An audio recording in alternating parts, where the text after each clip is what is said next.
آج ہماری خواتین کا یہ حال ہے، نماز کا کوئی اہتمام نہیں ہے، نماز گھر پہ پڑھے کہ نہیں پڑھے، لیکن جمعرات کے دن اس کو بابو کی جھولی بھرنے کے لیے اور بابو کا پیٹ بھرنے کے لیے اور بابو سے سر پہ ہاتھ رکھوانے کے لیے وہ مزار پہ ضرور جائے گی پیر کو اور جمعرات کے دن۔ عجیب میلے لگے ہیں، عجیب بازار لگے ہیں مزارات پہ، جب بڑے بڑے بزرگوں کے ہاں تانتے لگے ہیں، خدا کی قسم وہ بزرگ بھی ان کے اوپر لعنت بھیجتے ہیں۔ بے پردگی کا، عورتوں مردوں کا خلط ملط جو مزارات پر دیکھنے کو مل رہا، اللہ کی قسم شاید کہیں میلوں ٹھیلوں میں دیکھنے کو ملتا ہو۔ بڑا افسوس ہوتا کہ شریعت میں اجازت کہاں تک ہے، عورت کس حد تک مزار پہ جا سکتی ہے کہ نہیں جا سکتی۔ سب سے پہلے تو میں بتاؤں، اکثر علماء کا طبقہ ادھر گیا ہے، آقا کریم صلی اللہ تعالی علیہ وسلم کی قبر انور کو چھوڑ کر کسی کے مزار پر عورت نہ جائے، اپنے آپ کو روک رکھے مزارات پر جانے سے۔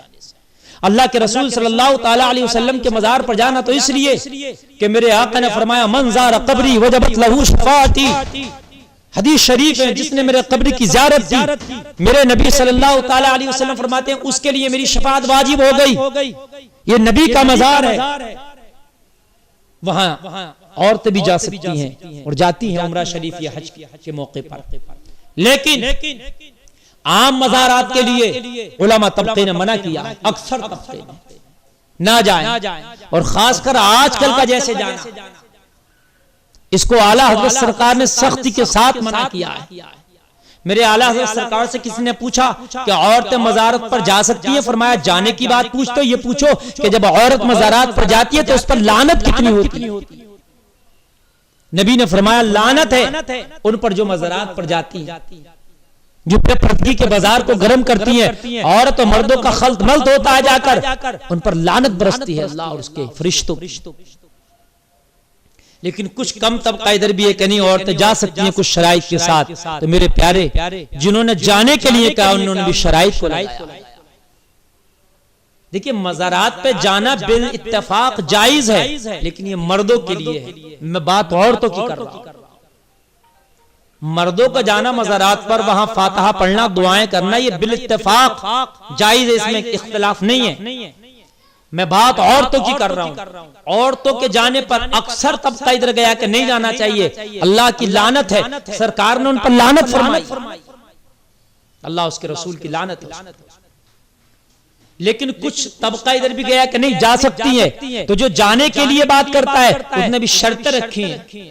اس شرط میں کہ ساتھ میں جب عورت کسی بھی مزار پہ جائے تو اس کے ساتھ میں محرم ہو، مجرے اپنے محرم کے ساتھ جائے، ایک چیز۔ دوسری چیز عورت و مرد کا وہاں خلط ملط نہ ہو، ایک دوسرے کا ملل جلل، ایک دوسرے کا آمنا سامنا، ایک دوسرے کے ساتھ بیٹھنا اٹھنا نہ ہو۔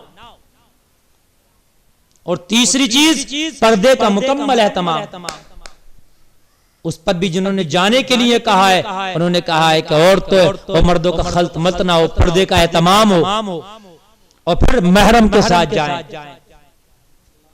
اور پھر بھی جیسے کوئی والدین کی قبر پر اگر جانا چاہتا ہے یہاں تک ان کے لیے، لیکن اس طریقے سے جو آج جایا جاتا ہے اتفاق ہے اس پر سب کا کہ جانا حرام، یہ ہرگز جائز نہیں ہو سکتا۔ مگر نہیں، ہم کہتے ہیں میاں ہم تو ولیوں سے محبت رکھتے ہیں، ہم اولیاء سے محبت رکھتے ہیں۔ قرآن نے کیا کہا اتقوا اللہ کی منزل سے گزر، بعد میں ولیوں کی محبت اپنے دل میں پیدا کر۔ اتقوا اللہ کی منزل سے گزرا، اگر اتقوا اللہ کی منزل سے گزرا ہوتا تو بے پردہ تیرے گھر کی خواتین مزارات پر نہ پڑی ہوتی۔ اتقوا اللہ کی منزلوں سے اگر گزرا ہوتا تو جہاں پر عورتوں مردوں کا خلط ملط ہوتا اس مزارات پر عورتوں کو نہ بھیجا ہوتا۔ جہاں پر کھلم کھلا قوالیاں ہو رہی ہیں، عورتیں بویلے کر رہی ہیں، جھوم رہی ہیں، حال آ رہے ہیں، عورتوں کو بال کھلے ہیں، یا ایک طرح کا اگر کہا جائے کہ وہاں ایک طرح سے ڈانس ہو رہا ہے، یہ کیسے جائز ہوتا ہے؟ اللہ کے لیے ہوش کے ناخن لو۔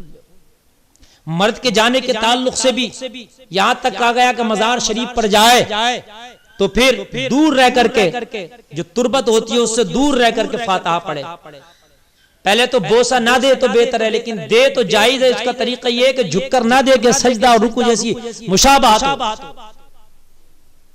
دے سکتا ہے لیکن نہ دے تو کوئی پریشانی نہیں، بہتر ہے۔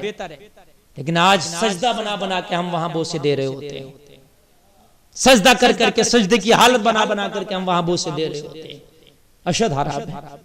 مسلمانوں ہوش کے ناخون لو، اپنے گھر کی خواتین کو سمجھاؤ، انہیں بتاؤ اگر ایسا کرتی ہیں تو نہ جائیں۔ اپنے گھروں میں رہ کر کے ان بزرگوں کے نام سے، ان بزرگوں کا وسیلہ دے کر کے دعا کرے۔ اللہ سننے والا، اللہ مزار پہ جا کے یہ عورت کی نہیں سنے گا، گھر میں بیٹھ کے بھی اس بزرگ کا وسیلہ دے کر رب کی بارگاہ میں دعا کرے گی تو مولا اس کی دعا کو قبول فرمائے گا۔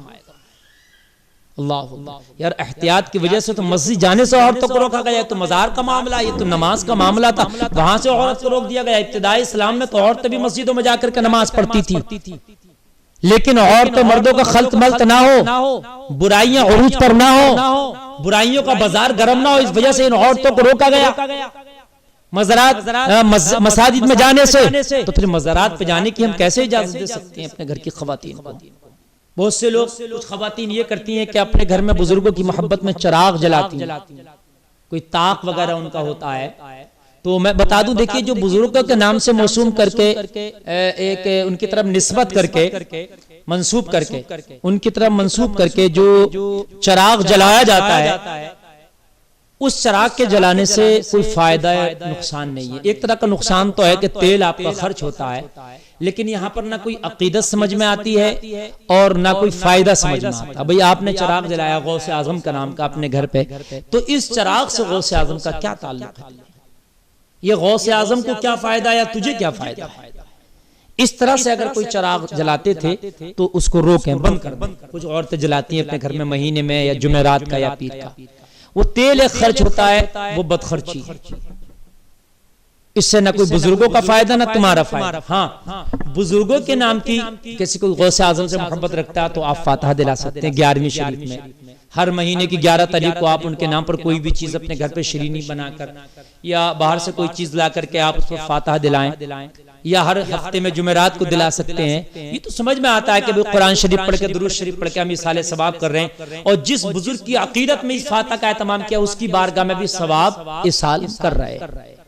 تو یہ تو ٹھیک ہے، لیکن معزز سامعین کرام، یہ چراغ جلا لینا یہ نہیں سمجھ میں آتا، اس سے گریز کریں چراغ جلانے سے۔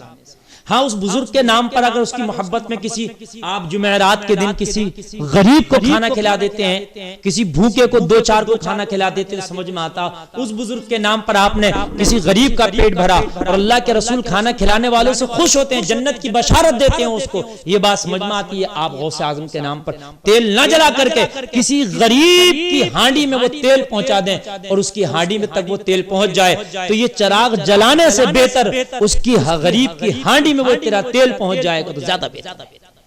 آپ چراغ دو، چراغ میں کتنا 100 200 250 گرام تو آتا ہوگا نا تیل، جو جلا دیتے ہیں آپ، اس سے کوئی فائدہ نہیں۔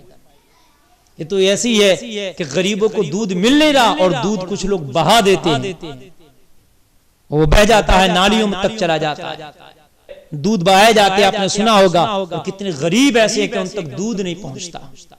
تو کم سے کم ہم سبق حاصل کریں نا۔